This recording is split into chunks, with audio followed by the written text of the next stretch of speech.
inicio operaciones en 1954. Tiene 70 años. Que era como la polémica, ¿no? ¿Texcoco o Tizayuca? Texcoco es un sitio espectacularmente bueno. Había quien decía expropia y chinganos. No tuvieron esa sensibilidad de decirles, oigan, ustedes caben aquí, ¿no? Consideramos que era un proyecto central y estratégico. Era una obra extremadamente hermosa. Era un pozo sin fondo. Es una gran mentira. El nuevo aeropuerto a mí me parece una pésima idea. Muchísima corrupción. No era una buena decisión. Yo no voy a hacer florero. Al país le costó chistosito 500,000 millones de pesos. Entonces es un perder-perder. El presidente electo quería dar un manotazo en la mesa.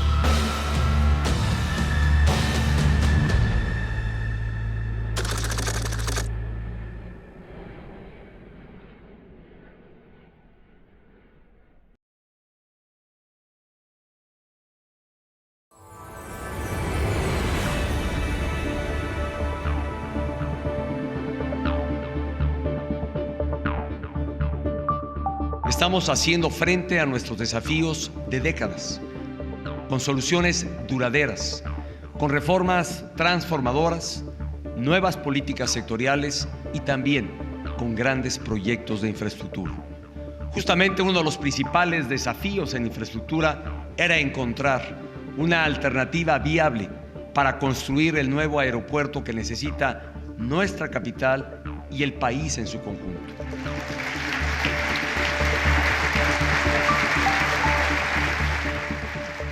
El proyecto, que yo recuerdo fue anunciado, si no me recuerdo, en el 2014, septiembre de 2014, y no fue anunciado hasta en tanto no se tuviera toda la certeza de todos los estudios y sobre todo los consultores nacionales y extranjeros pronunciándose a favor de que Texcoco era la solución.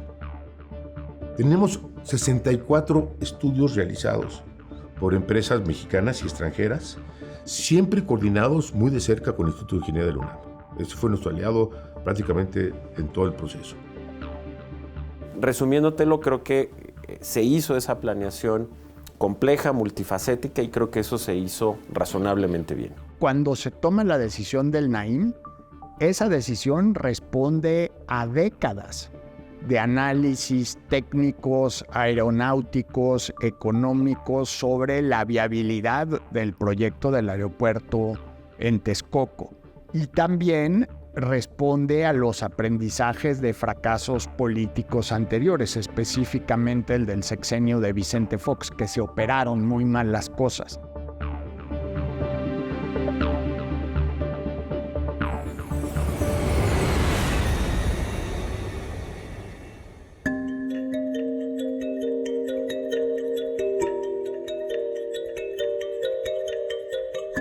Siempre he dicho que los mexicanos somos muy afortunados porque otras ciudades del mundo, por ejemplo Londres, por ejemplo Hong Kong, que han necesitado o necesitan ampliar sus aeropuertos o hacer un nuevo aeropuerto para atender la creciente demanda de pasajeros, no tienen dónde.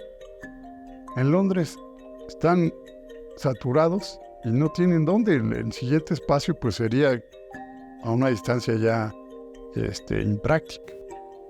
En Hong Kong no había dónde y dijeron, pues lo único que tenemos es el mar, pues vámonos al mar. Y rellenaron y ahí hicieron su aeropuerto.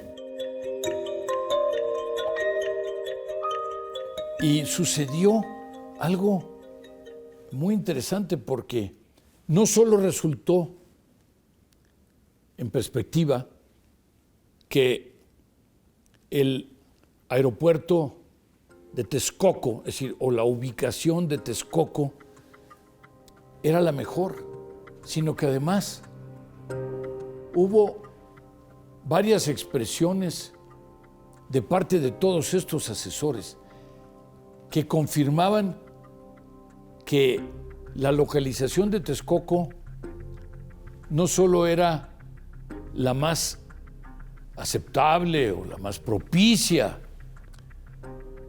sino que además era envidiable. En algunos casos hablaban de envidiable. ¿Por qué? Porque pues parecía que tenía todos los elementos. El gobierno contrata una empresa que se llama Arup.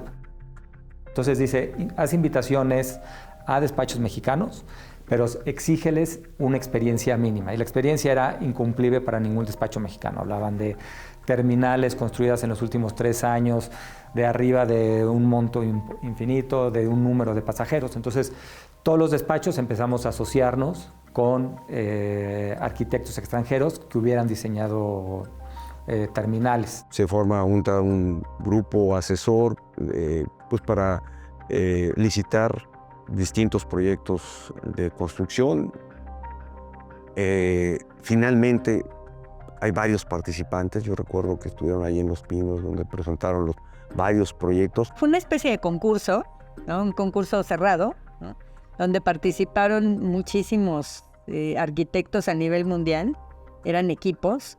Y estos equipos pues hicieron propuestas buenísimas.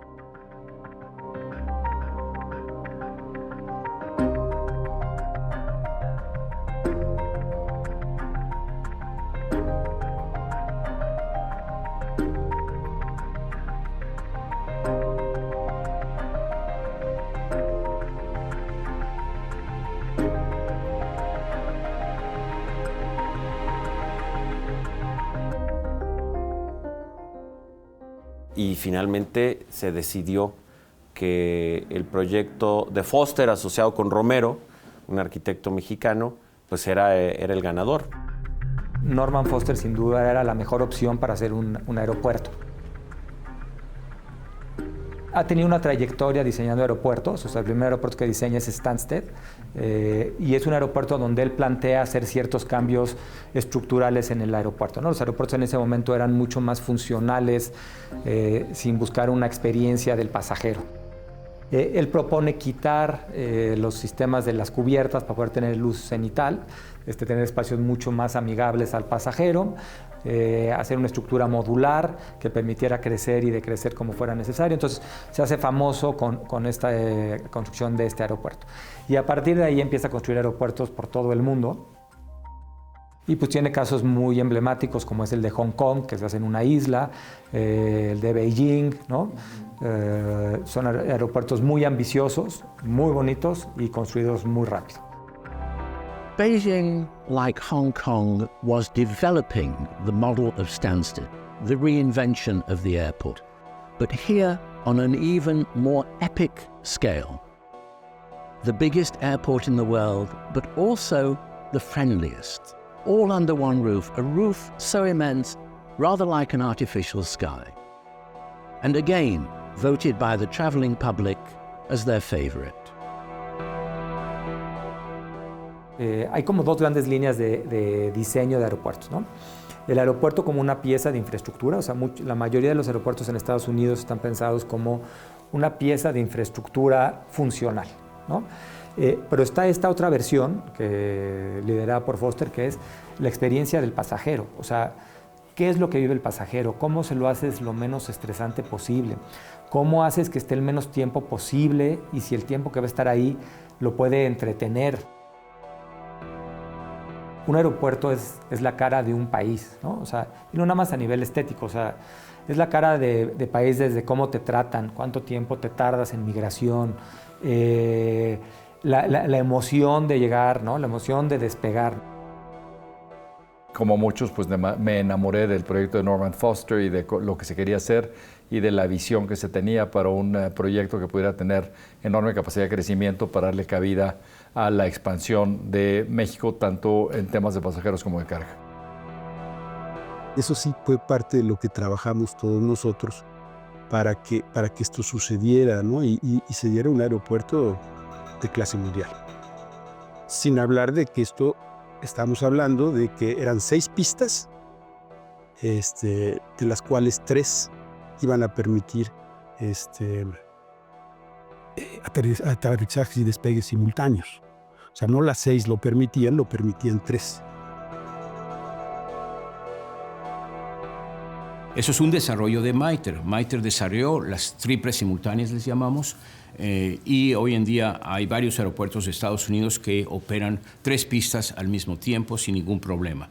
Entonces se pensó que el nuevo aeropuerto requeriría como un mínimo comenzar con 3 pistas de operación simultánea. Si la separación en pistas en el aeropuerto actual de la Ciudad de México es de 305 metros, nosotros estábamos hablando más de 1 kilómetro de separación para que pudieran ser simultáneas las operaciones, ¿no? O sea, la separación de pistas sí permitía operaciones simultáneas. Eso te da más capacidad. Y aparte, íbamos a tener más controladores, o sea, un controlador para cada pista. Y detrás de esos 3 controladores, uno con cada pista, un supervisor viendo que los 3 aviones no interfieran lo de la otra pista. Es un sistema ya mucho más sofisticado, donde estás hablando de, en lugar de tener 60 aviones por hora como el ICM, tener 180. Lo que ocurre es que el espacio de Texcoco es privilegiada la orientación que tiene. Y allí sí tenemos libre todo el norte y tenemos libre el sur, en un canalito que hay en el sur.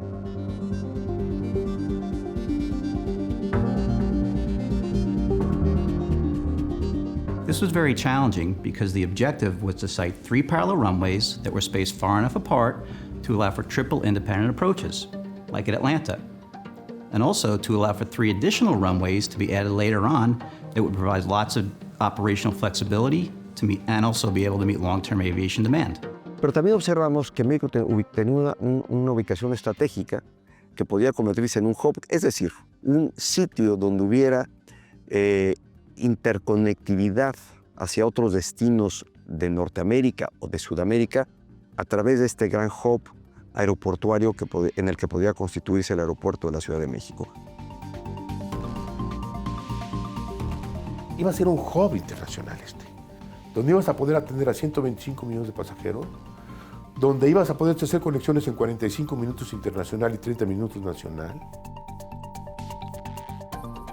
Un hub como el que se estaba planeando, todo lo que es Latinoamérica, les daba una oportunidad de poder viajar al mundo, o sea, Asia y Europa, sin pasar por Estados Unidos, cosa que hoy no necesariamente sucede. México buscaba en ese momento volverse la gran competencia con respecto a Miami para poder ser el gran centro de conexión, yo diría, no solo entre Norteamérica y Sudamérica, sino incluso entre carga que proviene de Europa y que va o viene del Pacífico. Porque entonces competiríamos de manera formal y frontal contra Dallas, contra Atlanta, contra Miami, que son los aeropuertos, digamos, de entrada de todo el continente americano. Si hiciéramos eso, trasladaríamos 3,000 kilómetros hacia el sur, un aeropuerto con dimensiones importantísimas, muy importante en la perspectiva de carga y de movilización en el centro del continente americano. Al hacer un gran aeropuerto muy cerca de la ciudad, que era lo que te permitía el aeropuerto de Texcoco, que es poco común en las grandes metrópolis hoy en día, pues iba a ser un proyecto de una potencia extraordinaria, no solo aeronáutica, sino económica en general para el centro del país, pero yo diría que en general para todo el país. Se ha visto a lo largo de la historia que el comercio y los puntos de intersección de las rutas comerciales son los que generan la riqueza en los lugares y los detonan. Yo como secretario de Turismo en ese entonces veía que esa medida, esa acción tomada por el gobierno anterior, iba a ser una acción muy positiva para el sector que yo estaba encargado de cuidar. Ese era un negocio para los mexicanos. Ese era un negocio para las líneas aéreas mexicanas. Ese era un negocio que iba a generar empleos.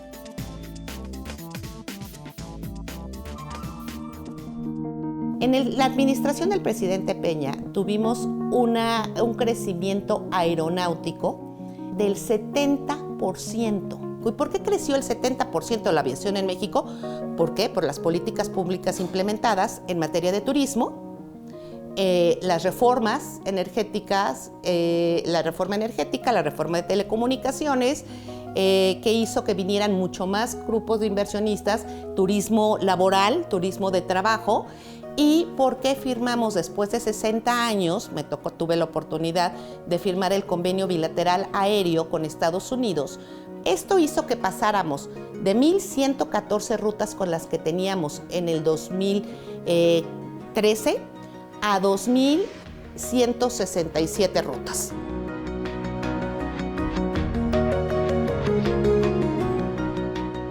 Pensamos que la X tenía una referencia a México, ¿no? Nosotros como equipo local siempre propusimos mucho color, la X, de hecho pues en los videos que había del momento, pues la terminal acaba volviéndose la X de México, ¿no?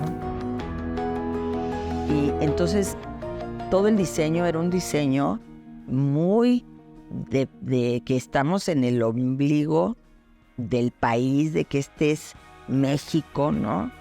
Y de este México grande, grandioso.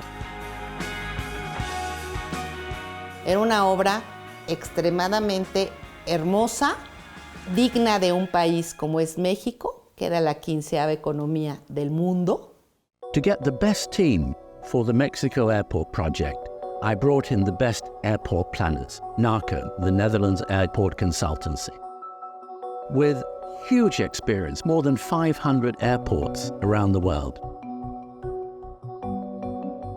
Ustedes saben que Holanda, pues, es un país que se ha hecho quitándole espacio al mar y por lo tanto tiene todos esos elementos de hundimientos y etcétera, ¿no? Los holandeses dicen que Dios hizo al mundo excepto Holanda. Holanda lo hicieron los holandeses.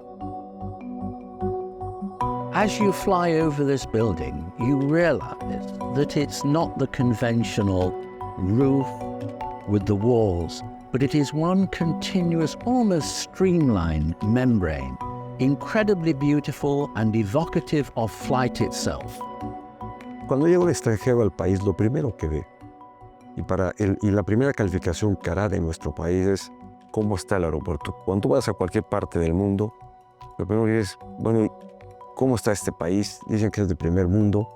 Y lo primero que ubica es el aeropuerto. Fíjate que he tenido la oportunidad de convivir con especialistas en diferentes ramos de la arquitectura y de la ingeniería, en diferentes partes del mundo, en diferentes proyectos. Gente muy brillante y muy valiosa. Pero nunca había visto tantos tan inteligentes, tan valiosos en un solo sitio. Nuestra propuesta era incuestionable, o sea, funcionaba en todos los ámbitos, resolvía los problemas del subsuelo, resolvía los problemas de la capacidad, del crecimiento, de la propuesta estética, del funcionamiento como hub.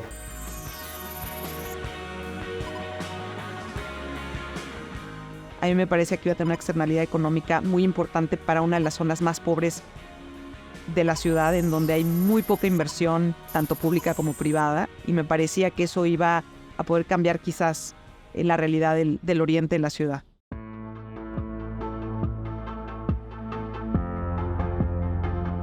Esa área donde se iba a desarrollar, pues son áreas populares. Son áreas donde no existen muchos buenos negocios, donde no existen muchos buenos empleos. A ver, esa zona tiene, por ejemplo, Texcoco tiene una pobreza 2020 de cerca de 56% de la población, pero por ejemplo, en municipios como Atenco, como Chimalhuacán, como Chiconcuac, es casi 70%. Entonces, esa zona es una zona de pobreza alta, es una zona de marginación, es una zona, por supuesto, que siempre necesitará un impulso económico. Estoy casi seguro que el nuevo aeropuerto que se iba a construir iba a dar un beneficio a la población. Porque en la obra alrededor de 40,000 personas ya se contrataban en ese momento, es decir, ya estaba haciendo un impacto local de beneficio para muchas de las familias que vivían en la zona, que se contrataban en la construcción del aeropuerto. Había empleo, la gente de la zona estaba trabajando en el aeropuerto, la gente estaba contenta con el aeropuerto, la gente sentía que el aeropuerto era suyo. ¿Por qué? Porque te estaba generando empleo. Y cuando tú recibes, ¿quién alimentaba a los trabajadores? Las señoras de la zona. La señora de Texcoco, la señora de Atenco, la señora de Chimalhuacán, que llevaban los tacos, que llevaban para la alimentación de los propios trabajadores. Pero se preveía que ya una vez en funcionamiento en su primera etapa y luego ya en la segunda, pues alrededor de 400,000 personas se requerirían para que pudiera funcionar. Desde luego con todo tipo de servicios, es decir, meseros, restaurantes, hasta los de las pistas, es decir, se tenía que preparar a una zona que desde el punto de vista educativo también tenía una desigualdad, una diferencia educativa con relación a otras partes de la megalópolis, preparar a esos jóvenes para que pudieran dar estos servicios. Había toda esa visión de mediano y largo plazo. Una obra debe de ser construida hoy en día de manera sustentable y sostenible.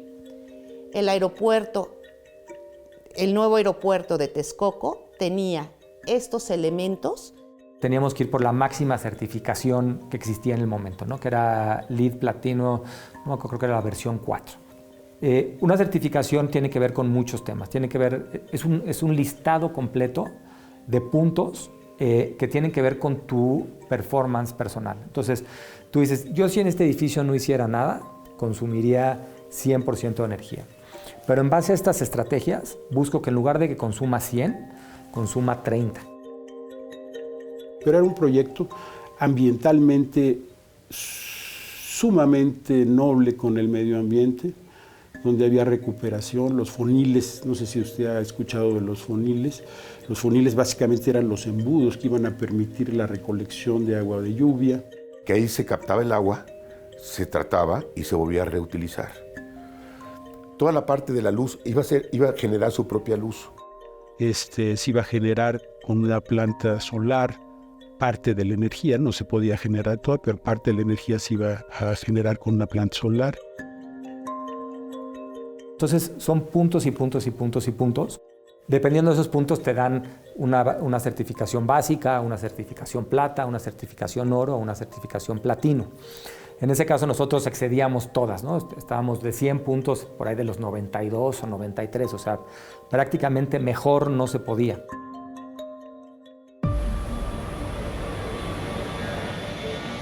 Quitar la contaminación auditiva. Esa contaminación auditiva de la gente que vive en la zona es sumamente dañina. Y entonces, esta parte de cerrar el AICM también se volvía muy necesaria porque está envuelto, está en medio de la ciudad. El ruido de los aviones era un tema. Nosotros hicimos con Mitre simulaciones de ruido.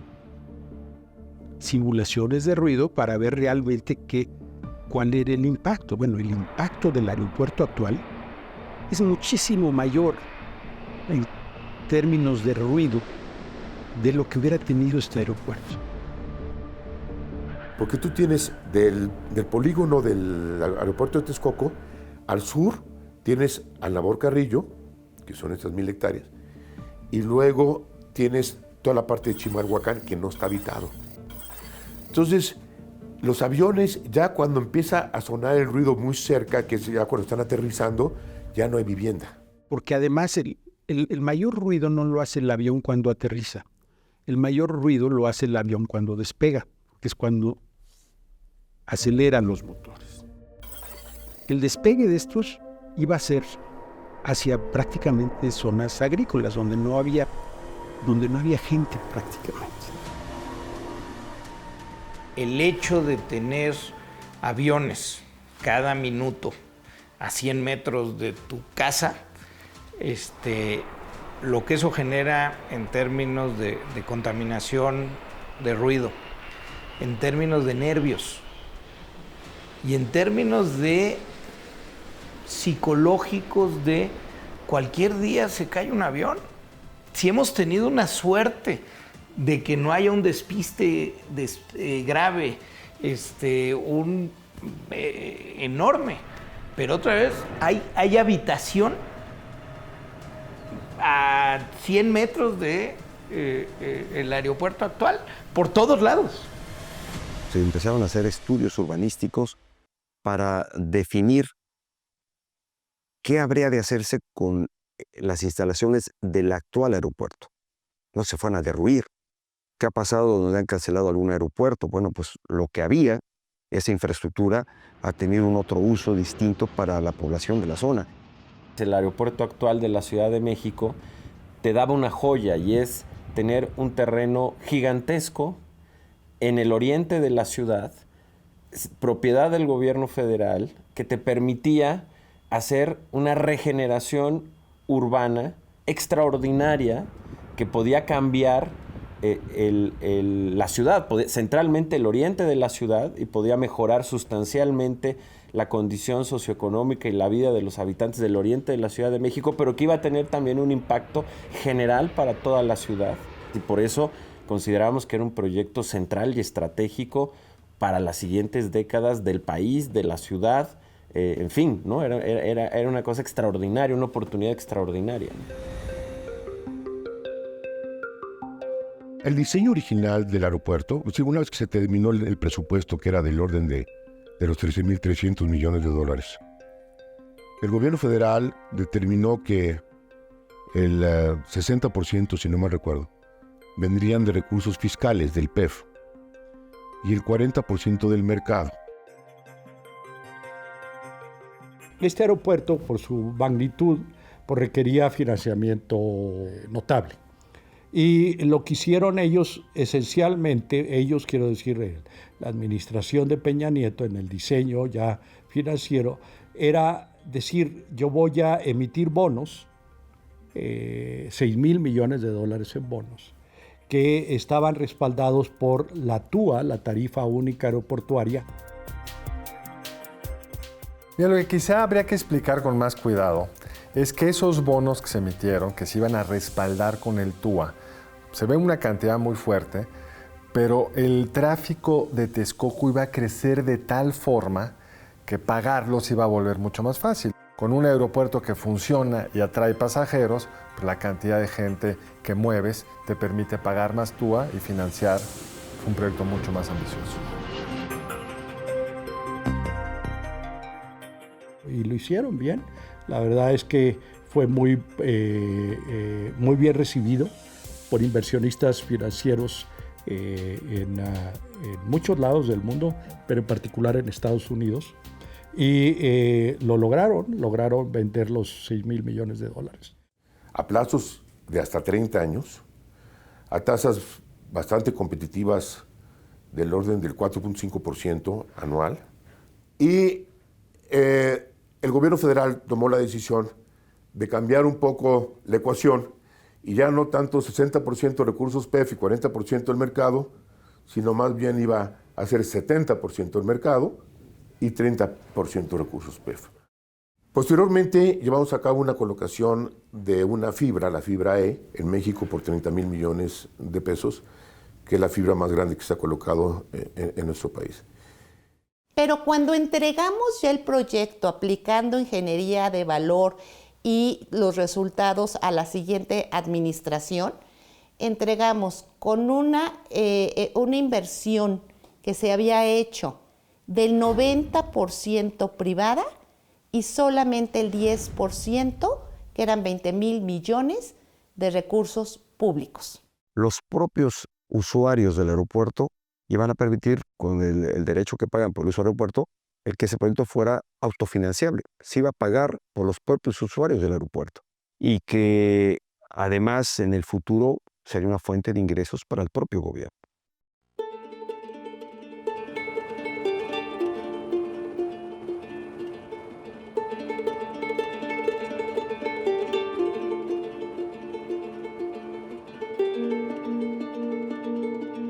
El avance de la obra era del 30%, tenía un avance del proyecto del 30%.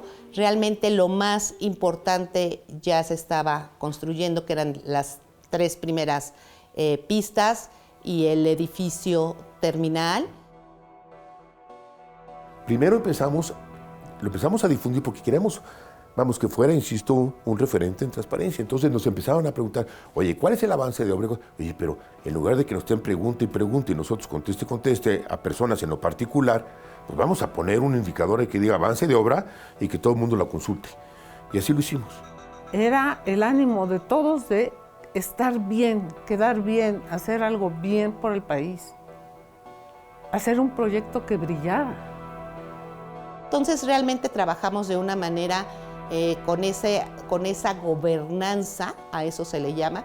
Si tú querías hacer una visita, un periodista o los legisladores o un grupo social o el propio presidente, que entonces no era presidente ni candidato López Obrador, sino querían visitar el polígono, podían entrar a visitar el polígono. Esta es una obra faraónica estimada en una primera etapa en 200,000 millones de pesos. Nuestro país no está en condiciones de sufragar, de invertir tanto dinero para resolver un problema que lo podemos atender de otra manera. Se tiene que cerrar el actual aeropuerto y se tiene que cerrar el aeropuerto de Santa Lucía. Se cierran 2 aeropuertos. El principio fundamental del análisis del sitio era determinar si la mejor alternativa era destruir 2 aeropuertos que actualmente funcionan correctamente.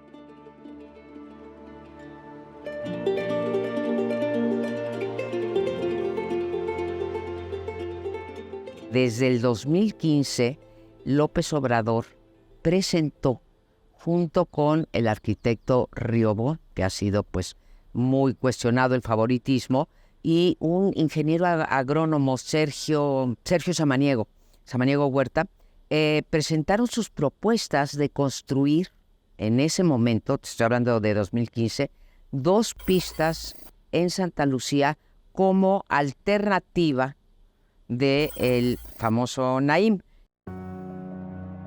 En el 2015, de repente recibimos una instrucción del presidente Peña Nieto de recibir a un grupo parlamentario de Morena, que porque querían platicar de una alternativa de aeropuerto. Es una reunión que se da siendo la coordinadora de los diputados, la ingeniera Rocío Nale.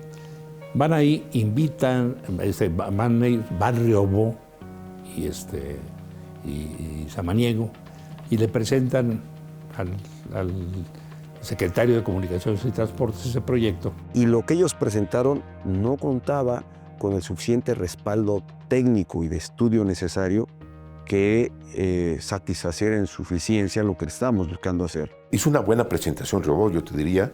Lamentablemente no tenía mucha información. Él me dijo, oiga, pues me dieron 2 semanas para prepararla.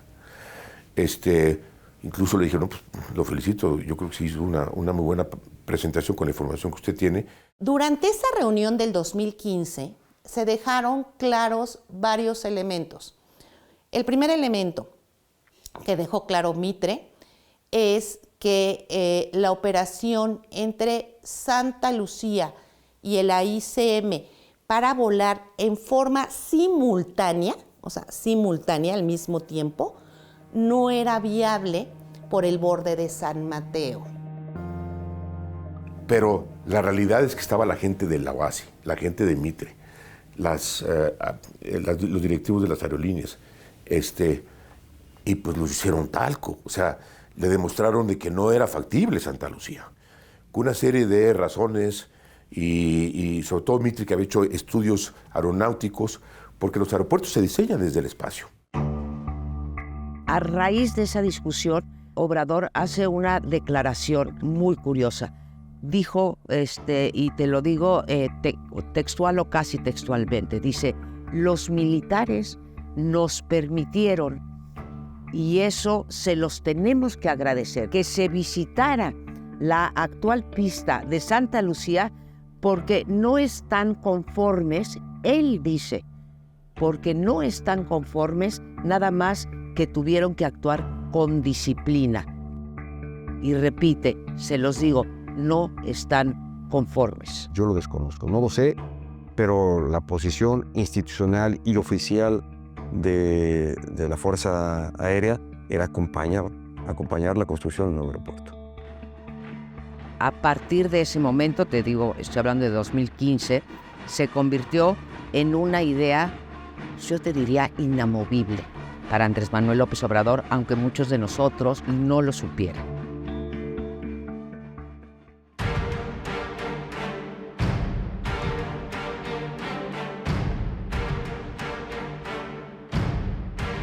Es un derroche, todo es influyentismo, corrupción. No nos los van a perdonar nuestros hijos ni nuestros nietos, ingeniero. Sí, aunque no nos porten con la misma. No todos son iguales. Nosotros tenemos una posibilidad. La elección del 18 va a ser más que una elección de presidente de la República. Es un referéndum, un plebiscito, una consulta. Se le va a preguntar a los mexicanos, no va a venir en la boleta, escrito, pero va a decir, ¿quieres más de lo mismo? ¿O quieres un cambio? Entonces, si la gente vota por un cambio, al día siguiente de triunfo, estoy tocando las puertas de Peña para decirle, este asunto vamos a arreglarlo. Y le agradecemos mucho su actitud. Vamos para servirle. Pues enviarlo. Muchas gracias. Desde diciembre de 17, cuando el licenciado López Obrador, en una situación inédita, designa ya su gabinete que lo acompañará en caso de que gane, a mí me nombra el futuro secretario de Comunicaciones y Transportes. Pues, cuando me nombró, me dije rápidamente, pues el problema más grande y principal que tendré desde la entrada y más polémico va a ser el tema del aeropuerto que se construye en Texcoco. Hoy, 30 de marzo, iniciaron finalmente las campañas electorales por la presidencia de la República. Esta madrugada los candidatos de los diferentes...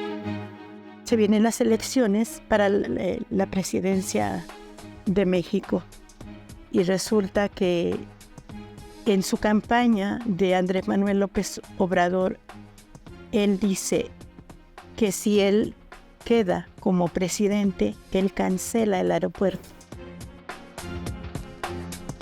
Que yo recuerdo, los argumentos que se utilizaron fueron políticos, fundamentalmente, diciendo que el aeropuerto de Texcoco estaba lleno de corruptos y de corrupción. Yo no puedo ser tolerante con la corrupción y yo considero que la construcción del aeropuerto es corrupción. Al entonces candidato no le gustaba el tema del aeropuerto. No le gustaba, entre otras cosas, porque seguramente no le entendía. El problema del aeropuerto se politiza y se hace una bandera política. Esto es algo muy serio. Aquí estás, Andrés Manuel, con tu amigo, el ingeniero Riobó. Este señor participó para él hacer el proyecto de las pistas del nuevo aeropuerto. Era un contrato de 1,000 millones de pesos, lo perdió. Ya que lo perdió, se presentó con López Obrador en las instalaciones del nuevo aeropuerto para echar pestes del proyecto y para proponer que mejor se hiciera en otro lugar. ¿Qué opina de la cancelación del aeropuerto? Implica en términos de cancelar la posibilidad de que 450,000 personas tengan un empleo, el riesgo que implica para las 40,000 que ya están ahí trabajando, el riesgo que implica como visión de país, pues de modo que no tengamos en el Valle Metropolitano un aeropuerto que está a la altura de lo que los mexicanos necesitamos. Todo el sexenio nuestro va a ser para estar pagando, ¿sí?, deudas. O sea, es como un FOAPROA. Yo no voy a aceptar eso. No soy títere de nadie. Creo que AMLO utilizó esta obra como una piñata política, ¿no? De alguna forma el aeropuerto sí personificaba o representaba cosas de los gobiernos anteriores que a mucha parte de la población no le parecían. eso requiere símbolos y entonces el presidente López Obrador acomodó el aeropuerto de Texcoco como un símbolo de la oligarquía, que tenía que ser destruido por la corrupción, por los excesos. Había un tema de corrupción, y recuerdo mucho en el tema de la barda perimetral, en el tema de bienes raíces, los terrenos comprados alrededor y al lado de para todo un desarrollo inmobiliario. Esa ocurrencia, el problema es que tenía ecos de verdad. Si acusabas al gobierno de Enrique Peña Nieto de corrupción, pues sí tenías un cúmulo de evidencia en otros momentos, en otros casos, con otros personajes que legitimaban totalmente esa narrativa. Digamos, esa imagen de corrupción, en algunos casos, digamos, real, en otras no, dañó. Y creo que en eso, digamos, el presidente López Obrador siempre ha tenido un gran talento para explotar ese tema políticamente. Se ha dicho que era faraónico, que hubo malversación de recursos, pero a la postre no ha quedado acreditado, ni probado, ni evidenciado que haya habido un manejo no acorde con las mejores prácticas en términos de transparencia y de combate a la corrupción. A mí debo decirle que me gustaba mucho el proyecto. Como gente que ha trabajado en la aviación, lo veía yo como algo muy bonito, como se ha hecho en otros aeropuertos muy modernos en el mundo, pero sí lo veía yo desproporcionado. No le encontraba yo, ante las carencias que estábamos viviendo en el país, sentido hacer algo tan ostentoso. Bueno, todos lo escuchamos decir que era una obra faraónica. Por eso también decían de la Universidad Nacional Autónoma de México cuando se construyó.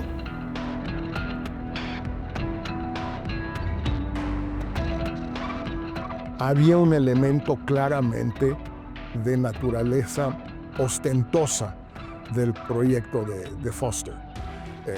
No que no fuera precioso, no que no nos iba a dar un aeropuerto de primer mundo, todo eso es cierto, pero también la pregunta era válida. ¿Realmente México está en condiciones de permitirse el lujo de un aeropuerto de Hong Kong o de Singapur? No somos Hong Kong y no somos Singapur, somos Texcoco. Con este proyecto se detona el desarrollo acelerado de esta zona. Creo que en muy pocos años se pueden formar clases medias importantes. La discusión sobre el aeropuerto no debe ser si cuesta más o menos uno que otro, porque no es un coche el que se está comprando, ¿no? Hay que ver no solamente la inversión que se va a hacer, sino qué efectos va a tener la inversión. Si él considera que es buen negocio, que lo construya con su dinero y se le da la concesión, pero que el dinero del pueblo de México no se malgaste. La realidad es que yo he escuchado a muchos empresarios que incluso llegaron a proponer que el gobierno dejara el proyecto y que ellos lo podían tomar, desde el punto de vista de costo. ¿Por qué? Porque iba a ser un negocio fantástico para el que lo tuviera. El gobierno hubiera sido ideal que lo tuviera. Porque además el esquema financiero era buenísimo.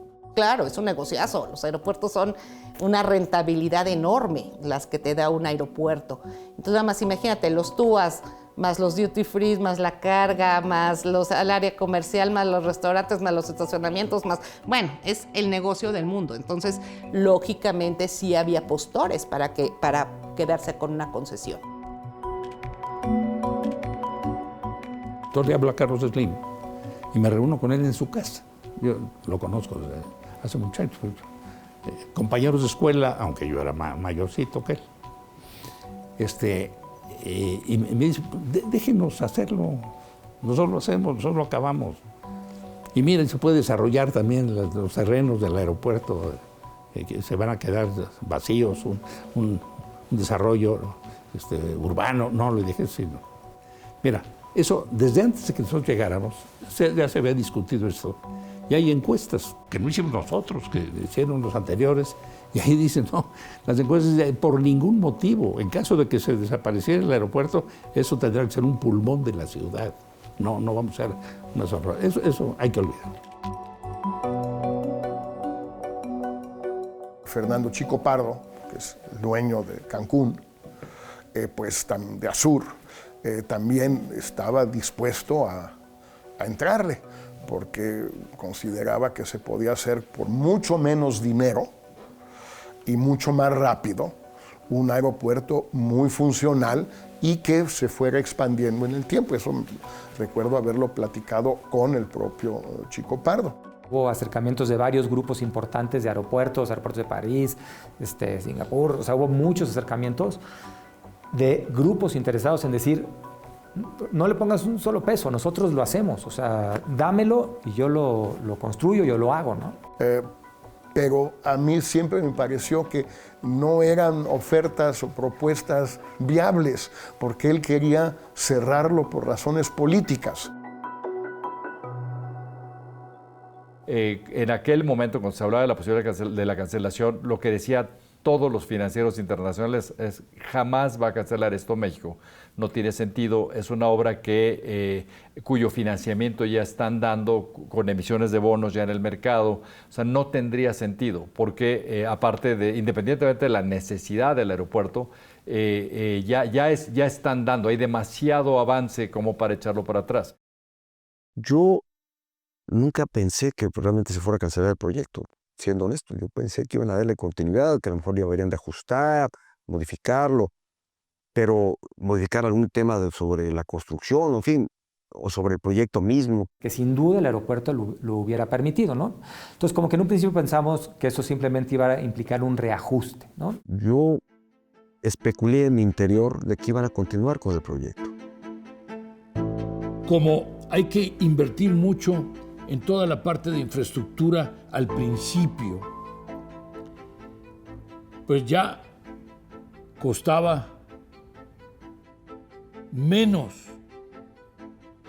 terminarlo que cancelarlo.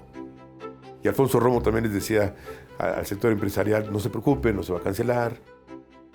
Yo tuve oportunidad de estar en un par de reuniones con Romo, ¿sí?, en donde entiendo yo que en muchos foros, ¿sí?, aseguraba que el aeropuerto no sería cancelado. Una y otra vez insistí en que el proyecto seguiría adelante, que se tenían que mejorar algunas cosas, revisar la ejecución de ciertos contratos, etcétera. Pero en corto, en ningún momento se hablaba de suspender este proyecto o cancelarlo. Usted en últimas fechas ha señalado que si este proyecto, a ver si lo he interpretado de manera correcta, se ejecuta únicamente con recursos privados, el Estado obtiene el reembolso de lo que se ha invertido, estaría de acuerdo con que se operara íntegramente de manera privada.